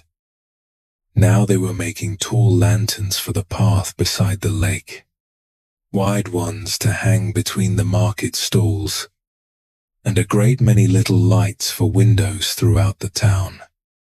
Soon, the workshop table was no longer large enough. Paper frames occupied every corner. Bowls of color crowded the shelves. Half-finished lanterns hung from the ceiling beams, turning gently whenever someone opened the courtyard door. One afternoon, Nemi tried to stretch a long sheet of paper across the second table. Its edge touched a jar of blue paint, and Pell caught the jar just before it tipped. "We need more room," Corin said. Everyone knew there was a long table in the adjoining room. Its shape could be seen beneath the white cloth whenever they passed through the kitchen. But no one looked toward it now. Mira continued mixing a bowl of pale amber dye. "The table has not been used in a very long time," she said. "We can manage here," Nemi replied. Mira looked around the workshop. The students had made themselves smaller to fit the space. Elbows were held close. Finished work had to be moved each time another piece was begun. They had never complained, yet the room was clearly asking for more than it could comfortably hold. Mira set down her brush. "Come with me." She led them into the kitchen. For years, the white cloth had protected the table from light and dust. Mira took hold of one corner and slowly drew it back. A faint cloud rose into the air. Beneath it, the chestnut wood still held the warm color Jonan had chosen. A few shallow marks remained near one end, made by his tools while he was building it. Mira ran her fingertips across them. The table had not forgotten anything. Neither had she. Yet there it stood strong, wide, and empty. "We will need to clean it," Mira said. The students opened the shutters. Corin brought warm water, while Nemi folded the white cloth and placed it carefully in a cupboard. Together, they wiped the dust from the wood and carried the lantern frames into the kitchen. That afternoon, all 6 students sat comfortably around the table. Mira worked at one end, where she had once imagined Jonan sitting during long family meals. At first, the thought made her quiet. Then Nemi asked how to blend rose-colored dye without making it cloudy, and Mira leaned closer to show her. The hours passed. Paper rustled over the chestnut surface. Brushes rested in the shallow marks left by Jonan's tools. Someone placed a plate of honey cakes in the center, and by evening, only a few crumbs remained. After the students left, Mira did not replace the cloth. She wiped the table clean and left the lamps burning at both ends. From then on, the long table became the heart of their work. Some days were peaceful. On others, color spilled, thread tangled, and frames refused to remain square. The students spoke about their families, their villages, and the lives they hoped to build. Mira listened with affection, But she did not imagine them as the children who might once have lived in the house. Nemi was not an echo of someone absent. She was herself observant, patient, and inclined to paint birds with wings slightly too large. Pell asked too many questions and remembered every answer. Another student, Sola, sang quietly when she worked and stopped whenever she noticed anyone listening. Each brought a life that had not been created to complete Mira's. This understanding allowed her care to become lighter. She did not need them to remain forever. She did not need their presence to erase the years when the house had been still. She could simply offer what she knew while they were there. One evening, the students began repairing a collection of old lanterns donated for the festival. Mira showed them the method she had used for Elira's crane lantern.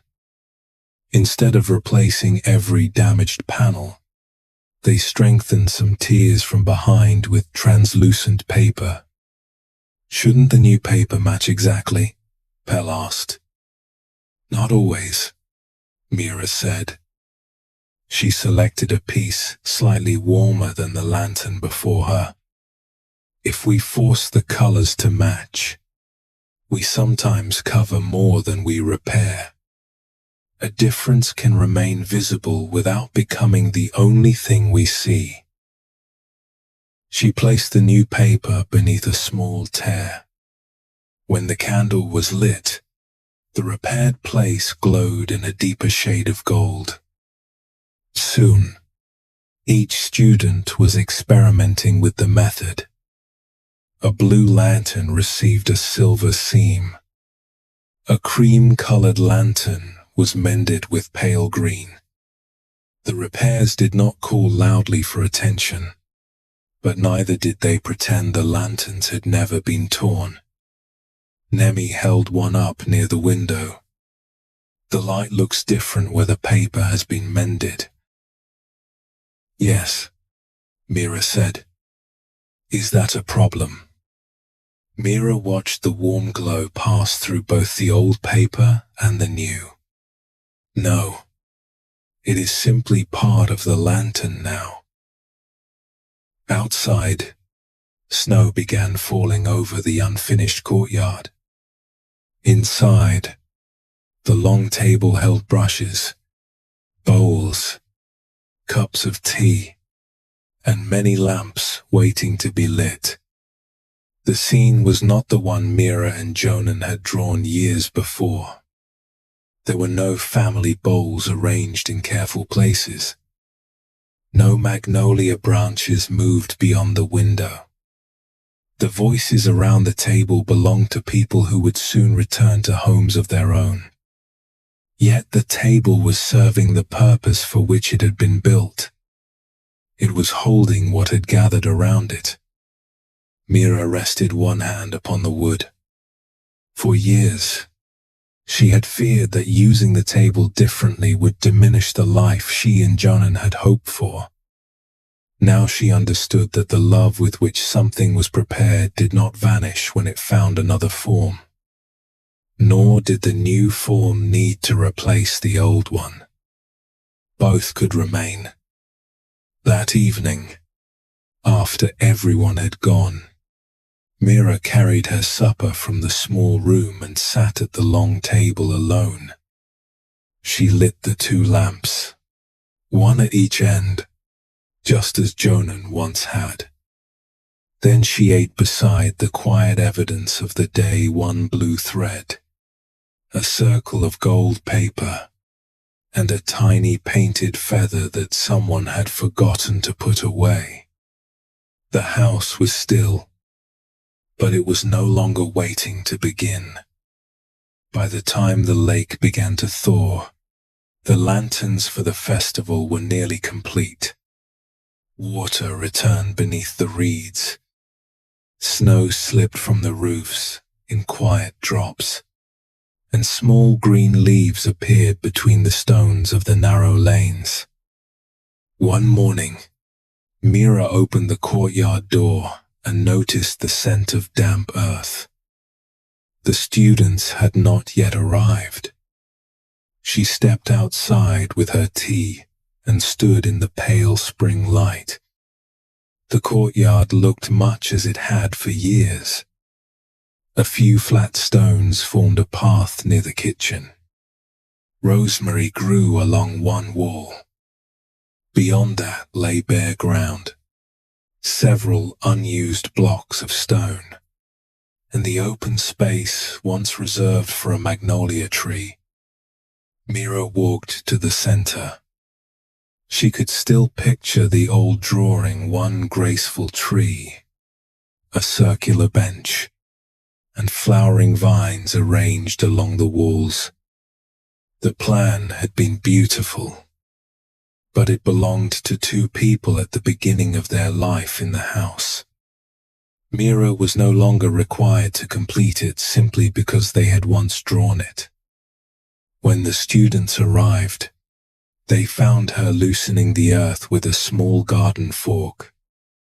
"Are you planting the magnolia?" Nemi asked. "No," Mira said. "I think this courtyard has waited long enough for us to stop asking it to become exactly what we imagined." She invited each student to choose one plant. Pell selected a young fig tree because he liked the shape of its leaves. Sola chose night-blooming jasmine. Nemi brought a slender shrub with tiny blue flowers that attracted bees. Others chose mint, lavender, and a small apricot tree that looked too delicate for the courtyard wind. Corin chose nothing. "Someone must leave room," he said, "for what arrives later." They planted slowly over several weeks. The arrangement was less graceful than Mira's original design. The fig tree needed more sun than expected and had to be moved. Mint spread beyond the stones intended to contain it. The little apricot tree produced no blossoms that spring, though its leaves remained bright and healthy. Mira did not mind. She began spending her mornings in the courtyard, learning the small preferences of each plant. Some needed shelter. Some needed space.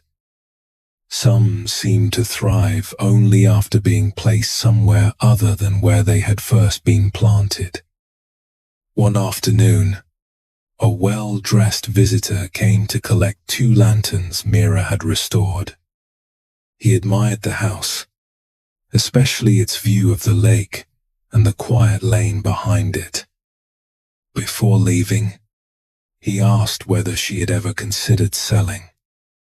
"My sister is searching for a home here," he said. "She would offer a generous price." Mira had never seriously imagined leaving. Yet that evening, she walked through every room and allowed herself to consider it. The house held many memories. Some were warm. Others still carried a tender ache. Perhaps, she thought, a different home would ask less of her. She could find a smaller place near the market, with one bright room for her work and no unopened doors. For several days, the idea brought a sense of possibility. It also brought uncertainty. Mira wondered whether staying meant she was still holding too tightly to what had passed. Then she wondered whether leaving would simply be another way of trying not to feel it. At last, she understood that neither choice could be made wise merely by giving it the name of acceptance. She needed to ask a simpler question. Where did she now wish to live? The answer came one quiet morning as she sat beside the new plants, listening to bees move through Nemi's blue flowers. She wanted to stay, not because the house belonged only to her memories of Jonan, and not because she was afraid to begin elsewhere. She wanted to stay because she loved the life that had begun gathering there now. She wrote to the visitor and declined the offer. Then she took the small key from the blue bowl beside her bed. The room overlooking the lake opened with a faint wooden sigh. Mira stood inside without moving anything at first. Spring light lay across the narrow bed.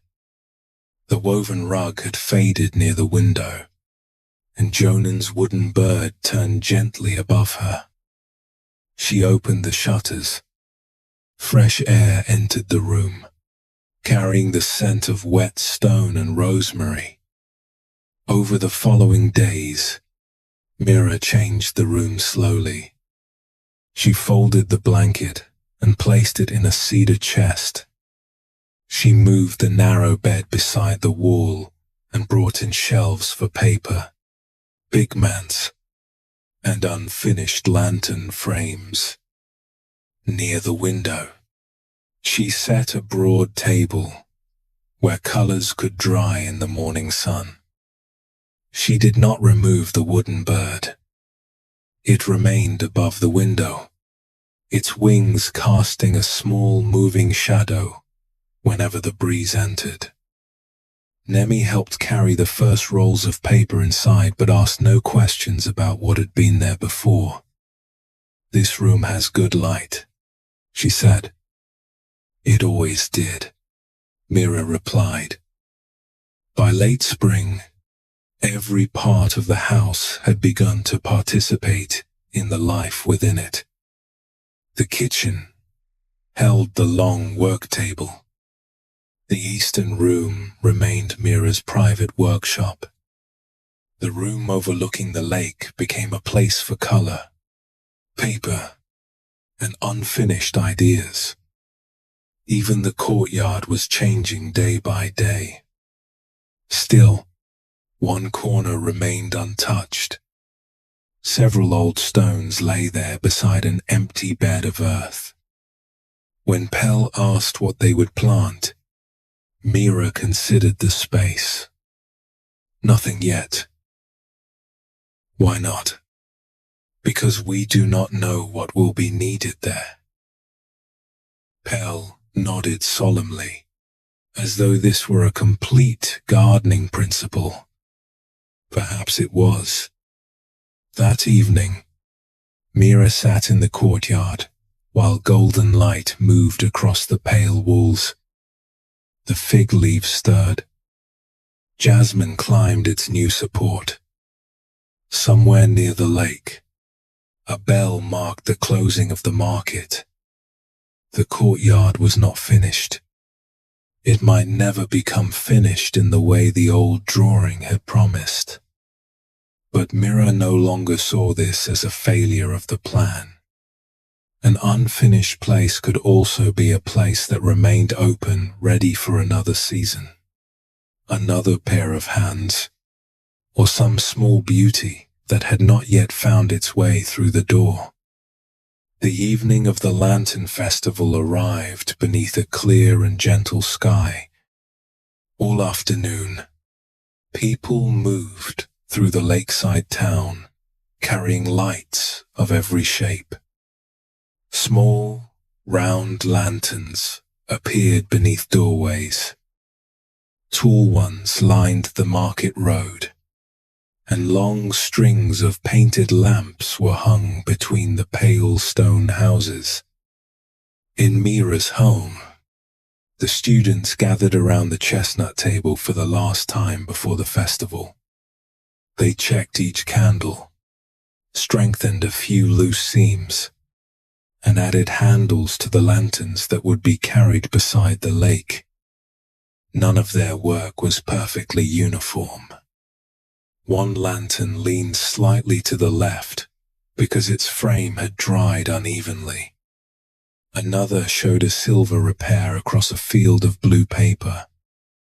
Nemi's twilight bird still flew through the soft cloud of color, formed on the rainy evening when she first entered through the side door.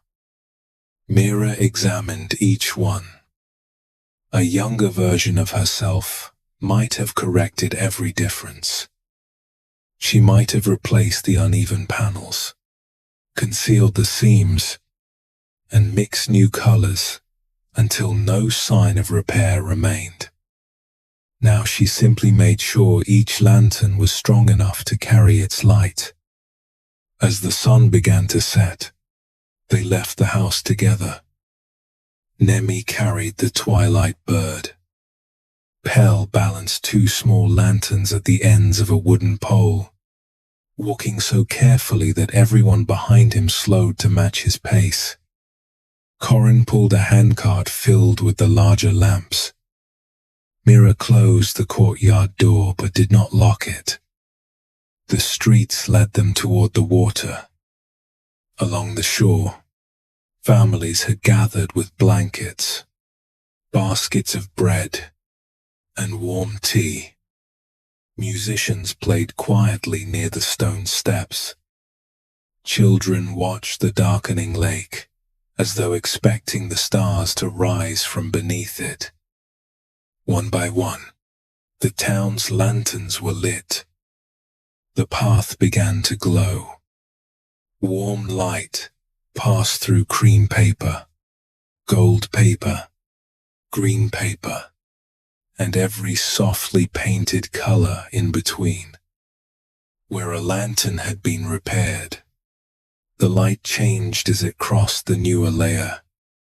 Some seams appeared darker, others shone more brightly than the paper around them. None of the differences could be seen from across the lake, but standing near them, Mira could see every one. She knew which frame had once been bent, which panel had carried rainwater, and which tear had traveled directly through the wing of a painted bird. Knowing did not diminish their beauty.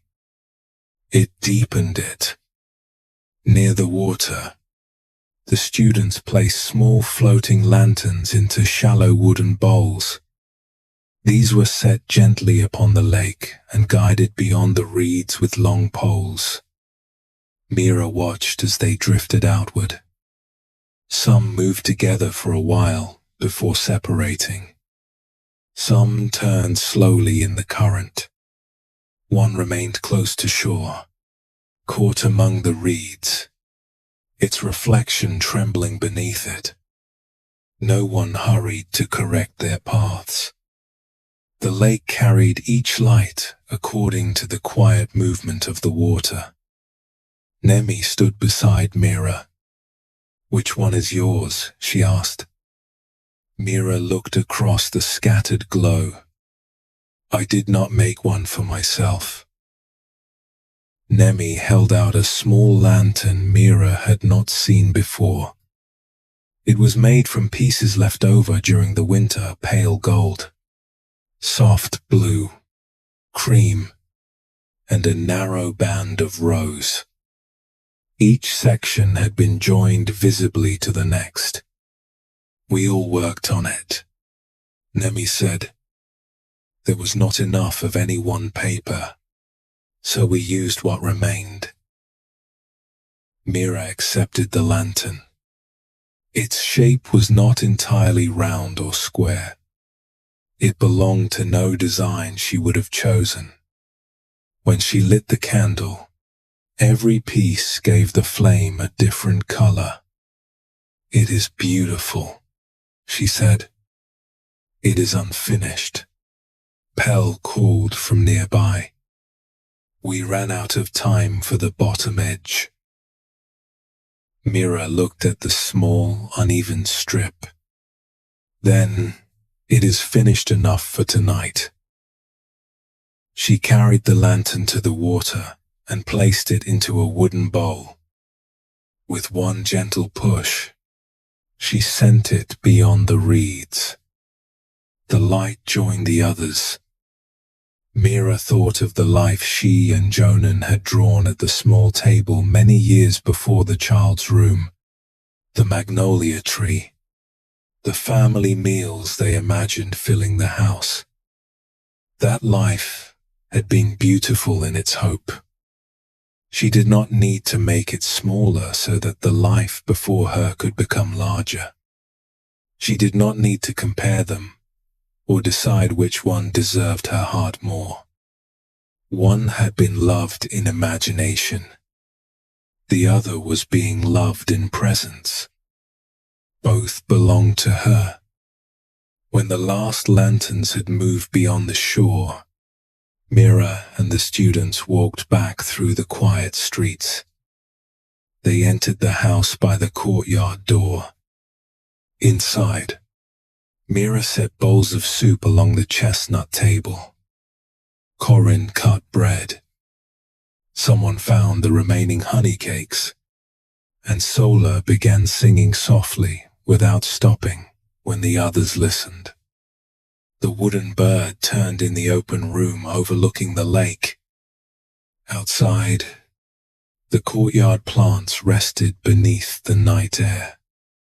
The fig tree leaned toward the wall.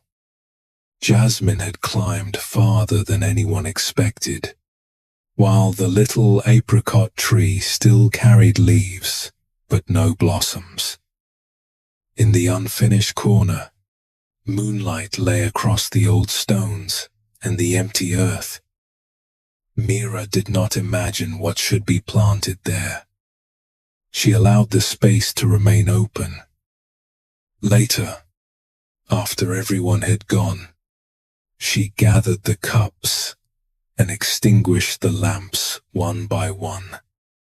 A few threads remained on the table. The side door stood slightly ajar, letting in the faint scent of rosemary. Through the courtyard walls, Mira could see a small piece of the sky. The house was not the home she and Jonan had once planned. It held different voices, different seasons, and forms of love for which they had never drawn rooms. Yet nothing within it felt like a replacement. It was simply the life that had arrived quietly, gradually, through a door Mira had not known she was waiting to open. She left that door ajar and carried one lamp into the courtyard. Its repaired paper cast warm, uneven light across the stones, the growing plants, and the corner that remained unfinished. And in that soft light, nothing needed to become anything more. There may be rooms within your own life that still hold an earlier plan.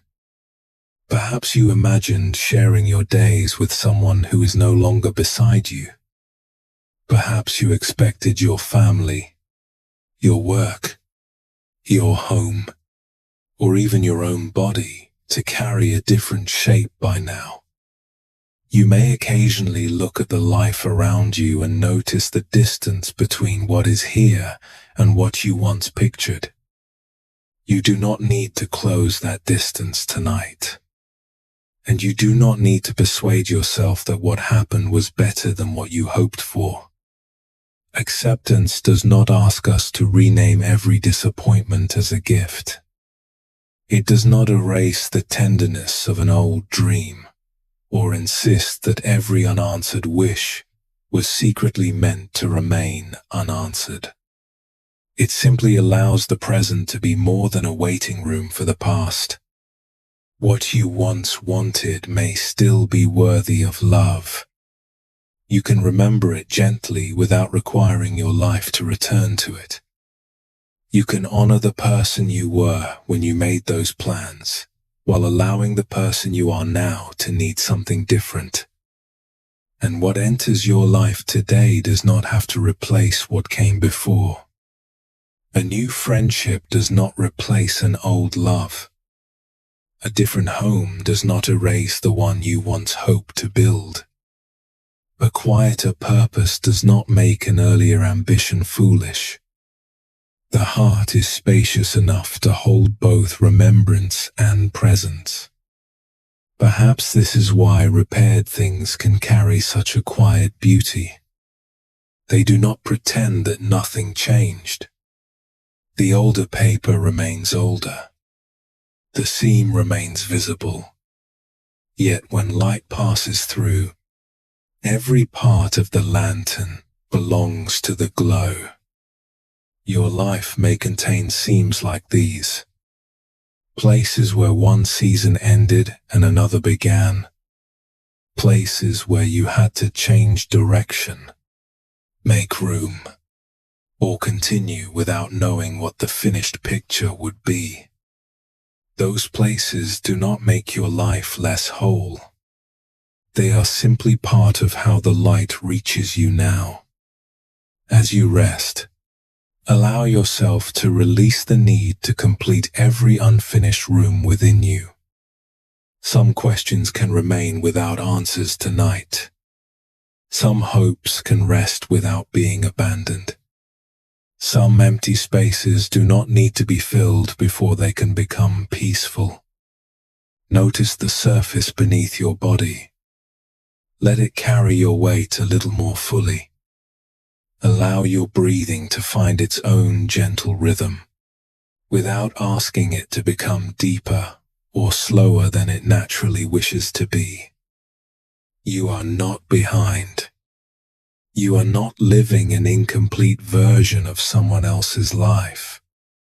This is your life. Even here, within the unexpected turns, the altered plans, and the spaces still becoming. Perhaps its beauty is not waiting at the end, when everything has finally been arranged. Perhaps some of it is already present in the imperfect shape of this very moment, in what has remained, in what has quietly arrived, and in your willingness to be here with both. So, let the old blueprint rest. There is no need to tear it apart, and no need to keep building from it. You may place it gently beside you. The future does not need to resemble the past in order to be kind, and the life before you does not need to be finished before it is worthy of your love. And now, as these two stories come to rest, you may allow the day to rest with them. There is nothing more you need to understand tonight. You do not need to know where every unexpected path will lead. You do not need to decide what should fill the unfinished spaces or how the next chapter ought to look. Morning will come in its own time. For now, let your thoughts become as quiet as an orchard beneath the evening sky. Let each unfinished question drift a little farther away, like a lantern moving gently across still water. The life you once planned may still hold a tender place within you. You may remember it without returning to it. You may honor it without asking the present to become its reflection. And perhaps, when you are ready, you will begin to notice the quieter beauty already gathering here. It may not arrive in the form you expected. It may enter through a side door, take root in unfamiliar ground, or appear within a room you had once believed would remain empty. You do not need to search for it tonight. Simply let yourself be held by this moment. Soften your shoulders. Let your hands rest. Allow the bed beneath you to carry what you no longer need to carry alone. You have done enough for one day. You have traveled far enough. And even if your life looks different from the picture you once held, you have not wandered beyond the possibility of beauty. The life you planned may be behind you now, but life itself is still here quietly unfolding. quietly making room, and asking nothing more of you tonight than to rest. So rest now. Let the night remain gentle around you, and let tomorrow arrive without a plan.